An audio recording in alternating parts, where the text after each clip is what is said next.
It had been a year since I vanished. No calls, no texts, no forwarding address. I didn't leave breadcrumbs. I didn't want to be found. Some called it heartless. But when betrayal crushes you from the inside out, your only instinct is escape. Not for revenge. Not for clarity. Just survival. I convinced myself it was over, filed that chapter away, sealed it shut, buried it deep. But the past doesn't stay buried. It wears familiar perfume. It speaks in the voice that once felt like home. It finds you when your guard is down. She found me on a Tuesday. Ordinary morning. Same corner cafe. Same burnt coffee. Same tired eyes. Routine, until I felt it. That presence behind me. Not touch. Not sound. Just a feeling. Like a tremor in the air before a storm. I turned. There she was. The woman who once vowed forever. The woman who turned that vow into ash. She looked different. Not worse. Just weathered. Like life had finally started cashing in on all the debts she'd ignored. I should have felt triumph. Justice. Instead, I felt nothing but frost. "Hi," she said. Just that. Like we were old friends meeting by chance. Like she hadn't detonated my world and walked away from the flames. I didn't answer. She stepped closer. "Can we talk?" I didn't speak. This wasn't the plan. She was supposed to move on. Forget me like I never existed. Not stand in front of me, haunted and hollow-eyed, asking for a second of my time. "Why now?" I finally asked, voice hoarse from disuse. She hesitated, eyes falling to her trembling fingers. "I never stopped thinking about you, about what I did." I looked away. It wasn't rage I felt. It was everything else.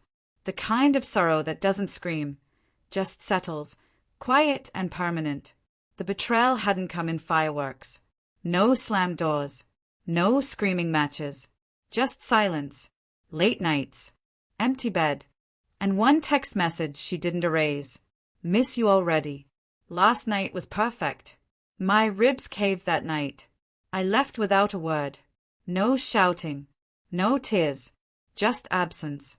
Now she was here, trying to unearth what I had already buried. "I made a mistake," she said quietly. I almost laughed in disbelief. "A mistake? Forgetting your anniversary is a mistake. Falling into another man's arms while I was working double shifts to build our dream? That's not a mistake. That's a decision. What do you want?" I asked, steady but distant. Her eyes brimmed. To talk. To explain. Please. I didn't owe her anything. Not a sliver. But curiosity has a way of creeping in. Maybe not for her sake, but mine. "Walk with me." We moved through the city like strangers. No destination. No rush. "I didn't plan it," she said. "I was lonely. You were always working." I felt invisible. There it was. The reason dressed as regret. A carefully packaged excuse disguised as confession. "I was building our life," I said. "Sacrificing me for us."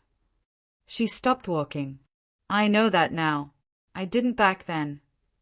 Her voice cracked, and for the first time, I saw something real.